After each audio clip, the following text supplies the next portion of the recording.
Good morning. Tejaswi life डायरीजमध्ये तुमचं खूप खूप मनापासून स्वागत. तर मंडळी, कालचा तुम्ही ब्लॉग पाहिलंच असेल. त्यामध्ये आम्ही काल गावी आलेलो आहेत आणि काल आराम पण झाला होता मस्त. त्यामुळे आज कुठेतरी भटकंती करायची म्हणून आम्ही निघालेलो आहोत नांदेडला. लातूरून नांदेडला जाते वेळेस डाव्या बाजूला हे घर आहे आणि घरावरती ह्या बिल्डिंगवरती हे विमान बनवून ठेवलेलं आहे. मी अगोदर इकडं युनिव्हर्सिटीमध्ये कॅम्पला यायची आणि आम्ही जेव्हा गुरुद्वारला किंवा नांदेडला खाली जायचो तेव्हा वाटायचं की हे खरंच प्रायव्हेट असेल का. पण आज समजलं मला की ते प्रायव्हेट नाही. मला वाटत होते हे प्रायव्हेट आहे, ह्यांची किती मज्जा असं वाटायचं. पण ते बनवून ठेवलेलं आहे आणि आज मला समजलं. त्यानंतर आम्ही गुरुद्वारला इथं पोहोचलेलो आहे. मी जेव्हा कॅम्पला यायची युनिव्हर्सिटीमध्ये तेव्हा इकडं आम्ही खाली यायचो नांदेडमध्ये शॉपिंग करायला किंवा हे गुरुद्वार पाहायला.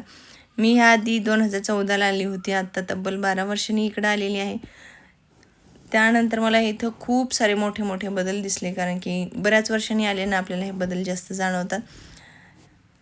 बाहेर आतमध्ये जायचं होतं त्यामुळे त्यांनी पहिल्यांदा आपले डोके झाकून घ्या. तुमच्याकडे रुमाल असेल तर तुम्ही झाकू शकता, नसेल तर त्यांनी तिथले रुमाल वगैरे दिले आणि आम्ही ठिकाणी हे रुमाल घेतले आणि डोकं पूर्णपणे झाकून घेतलेलं आहे, कारण की आतमध्ये जेव्हा जायचं आहे ना तेव्हा हे पूर्णपणे झाकून घ्यावंच लागतं. इथं आल्याच्यानंतर रुद्राणी मस्त अशी एन्जॉय करत होती, पूर्ण फिरत होती, खेळत होती.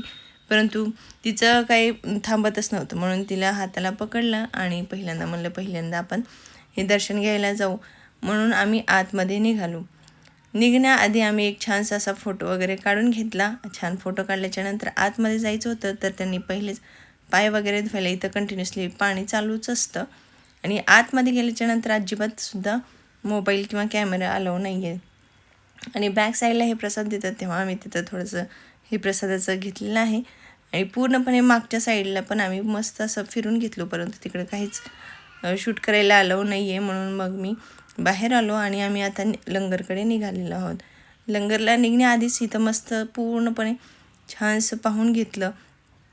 इथं पूर्ण हे व्हाईट कलरचंच आहे आणि फरशाही व्हाईट आहे आणि कंटिन्युअसली इथं माणसं हे पुसायलाच असतात. एकदम क्लीन स्वच्छता ठेवतात.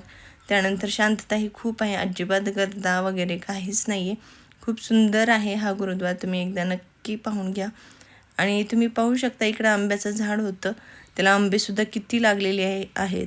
परंतु आपण कुठे दिसलं की असं पकडायला जातो, पण इथं अजिबात असं काही नाही आहे तोडायला वगैरे. त्यामुळं छानसं क्लीन वाटत होतं आणि शिस्तबद्ध आहेत सगळे इथं.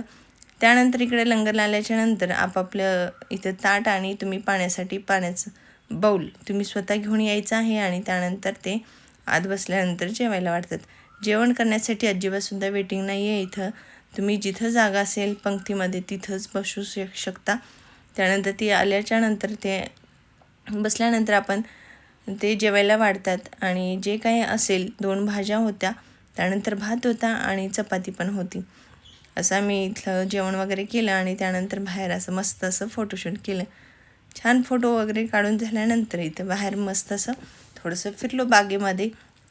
थंडगार गवत लागत होतं त्यामुळं पायाला खूप छान वाटत होतं. रुद्राणीला पण छान असं फिर म्हणलं तर ती पायपावरून फिरत होती, गवतावरून फिरण्यापेक्षा अशी मस्त फिरली. आणि त्यानंतर बाहेर आलो तर पाहू शकता गुलाबाची एवढी झाडी होती की बस, खूप सुंदर गुलाब होते. पूर्णपणे पांढरे झाडं होते पण गुलाबाचे आणि त्यामध्ये एकच लाल गुलाब होता. एवढं सुंदर वाटत होता की बस. त्यानंतर इकडं कर्दळीची पण फुलं होती, एकदम लाल भडक आणि पिवळा. एवढी सुंदर कलर आहेत ना हे. छानसं हळद आणि एकदम लाल कुंकासारखं मस्त वाटत होती. आणि थोडीशी शॉपिंग तर झालीच पाहिजे इथं आलात म्हणजे, म्हणून मग रुद्राणीने तिच्यासाठी आम्ही मॅजिक स्लेट घेतली. मी काहीही घेतलं नाही, मला काही एवढं फारसं आवडलेलं नाही. इथं कडे पण सुंदर आहेत पण मला काही आवडलेले नाही आहेत. आणि तुम्ही तिचा आनंद पाहू शकता. आता प्रत्येक ठिकाणी जिथं जाईल तिथं मुलांचा आग्रह असतोच की मला काहीतरी घ्या, परंतु म्हणून पण आम्ही रुद्राणीला एखादी काही वस्तू घेतली ना ती त्यातच खुश असते. मस्त असं खुश झाली. आणि त्यानंतर आम्ही आता घरी निघालो. नांदेडपासून घरी येईपर्यंत म्हणजे अहमदपूरला येईपर्यंत मस्त अशी माझी झोप झाली, रुद्राणीची पण झोप झाली. आता तुम्ही पाहू शकता इकडं काय आहे तर हे आहे महात्मा गांधी महाविद्यालय, जे की माझं कॉलेज आहे. मी असं अभिमानाने सांगेन कारण की माझं 11वीपासनं ग्रॅज्युएशनपर्यंत पूर्णपणे शिक्षण तिथंच झालेलं आहे. आणि जेव्हा मी कॉलेजमध्ये होते तेव्हा पूर्णपणे प्रत्येक गोष्टीत मी सहभागी असायची. खूप छान कॉलेज होतं आणि स्टाफ हे खूप सुंदर आहे. खूप छान आहेत सर पण मॅडम पण सगळेच. पुढं आल्यानंतर थोडासा बदाम शेक वगैरे घेतला आणि आता घरी जायला निघालो. तुम्ही पाहू शकता सनसेट किती सुंदर आलेला आहे. छानसा असं सनसेट आलं आहे आणि आम्ही आता घरी पोचलेलो आहोत. तर आज आईने पुरणपोळीचा घाट घातलेला आहे आणि मावशीही आलेली आहे. माझी मावशी तर गावातच असते, त्यामुळं दोघी एकमेकांना खूप चांगल्या पद्धतीनं असतात. दोघी बहिणी पण एकमेकांना मदत करतात. तिच्याकडे असेल तर आई जाते, आईकडे असेल तर मावशी येते. आणि इकडे सगळ्यांची जेवणं झालेली आहेत पुरणपोळीची. आणि संध्याकाळच्या वेळेला आम्ही मस्त असं चंद्र बघत बघत वरती झोपायला आलेलो आहोत गच्चीवरती. खूप सुंदर वाटत होतं.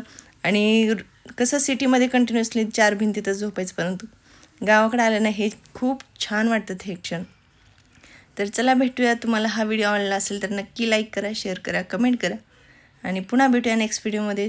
तोपर्यंत बाय. धन्यवाद.